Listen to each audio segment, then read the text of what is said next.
Landlords are exiting the real estate market at a concerning pace and record numbers, and it's tenants that are paying the price. Thought to be a huge win for tenants, rules that were introduced on August 21st of 2024 put the final straw on the camel's back that is going to break the residential tenancy market for investors who rent their homes out to people like you. On top of many other unfavorable residential tenancy rules introduced over the last few years, landlords just simply saw the writing on the wall and have been selling their rental units in shocking numbers. If the government doesn't fix the very problem that they themselves created, our entire rental ecosystem is in for a very sober awakening. And if this trend continues, the rental market and the rental stock will continue to shrink even further, driving rents sky high and leaving many tenants without a place to go. Me and my team have been selling residential real estate since 2007 in Surrey, White Rock, the surrounding municipalities, and have helped many landlords over the years find a property that they were excited to own. They were excited to own it for a variety of reasons. One is clearly they're trying to build their personal wealth through real estate, but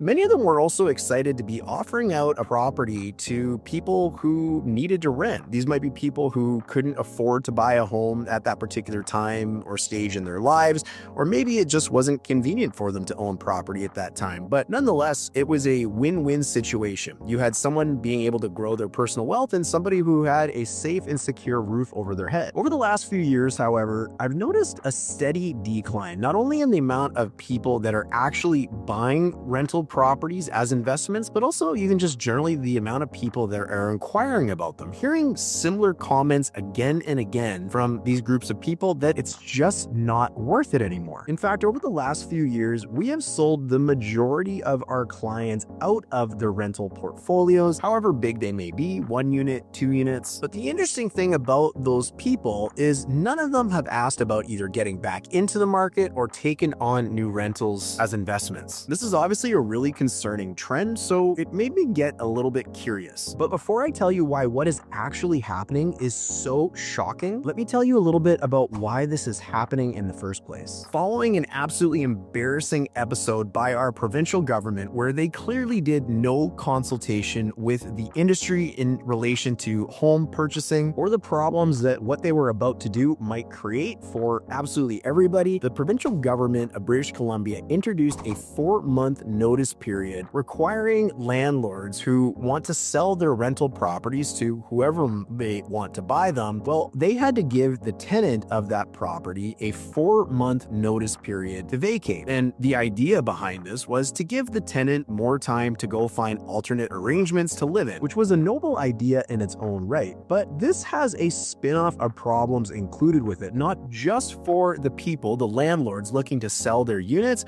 but also for the tenants that are living in them. But the change presented some headaches for homebuyers, particularly first-time homebuyers or anybody who didn't have a down payment of greater than 20%, which is many. These types of buyers do something what's called high ratio financing, meaning they have to take out additional insurance to protect the bank on their loan from companies like the Canadian Mortgage and Housing Corporation, which requires a property to be vacant upon possession if they're going to make use of this program. If you're a first-time homebuyer or a homebuyer generally making use of the CMHC program, well, that doesn't allow you to inherit a tenant. The property needs to be vacant. So, okay, you have to get vacant possession, but how are you supposed to have vacant possession when a tenant has a minimum of a full 4 months notice before they have to leave the property? That presents a few more interesting problems, but before I dive into those, if you are a first-time buyer or a home buyer generally looking to buy in the Surrey, White Rock, or surrounding municipalities, you can book a time below in the description to speak with me and my team,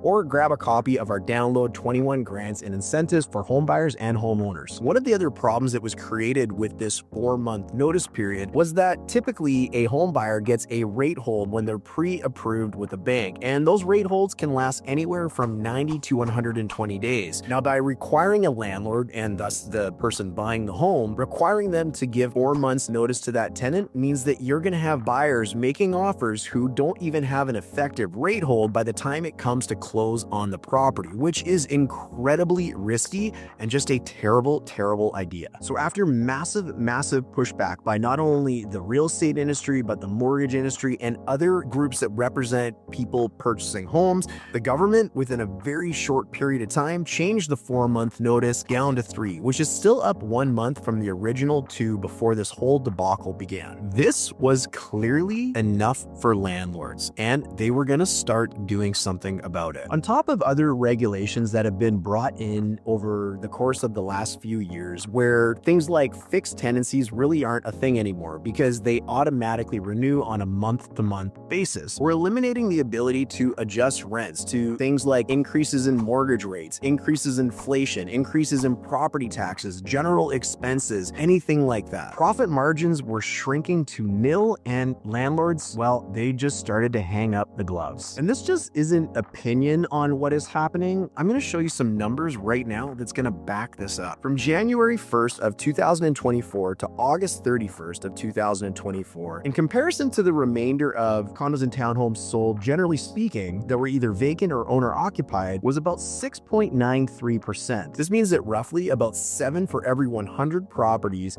that was sold during this time frame were tenant occupied properties. Now, from September 1st to the end of 2024, this number skyrocketed up to 10.7%. That's roughly 11 properties out of every 100 selling were tenant occupied properties. That is a massive increase when you're looking at such a large subset of data. And the only thing to really explain this away is the changes that happened on August 21st of the same year. But there's more to this story as well. Landlords, well, they're having to, generally speaking, sell their properties for less and are taking more time to do so. For the same type of properties from January to August, tenanted properties were selling for an average of about $14,000 off the asking price and were remaining on the market for about 36 days until they achieved a sale. Over the time period between September to December, after the new rules took effect, landlords were now selling their properties for an average of $18,000 below the asking price, and those same properties were sitting on the market for an average of about 46 days before they were selling. So the properties are sitting on the market for longer periods, and they're also selling for less money. So there's a few questions that arise from concerning data just like this. The first question is it right? Is it fair? Or is it even a smart idea to be putting landlords at such a significant disadvantage? These are the people who are providing rental space to people who need it. They can't afford it, or maybe they're choosing not to buy, whatever the reason may be. These are people who are providing space. Is this the right thing to do? The second question, if these same landlords are exiting the rental market, thus selling off the rental stock that is available, well, who is filling that space? Who is adding those same rental units back to the market? And here's where the problem lies, is less rental options mean more competition for tenants, unfortunately equals higher rents because the market will allow for it. And this isn't really the complete story of everything that needs to be taken into account about why landlords are exiting the market so fast and in such large numbers. I briefly touched on other factors at play, and in the video coming up next, I break down all of these factors in totality so you can see the impact on landlords and why so many are choosing to exit the market. This one's going to absolutely blow you away, and it's coming up next, so I'll see you over there. Thanks for subscribing, and we'll see you on the next video. Cheers.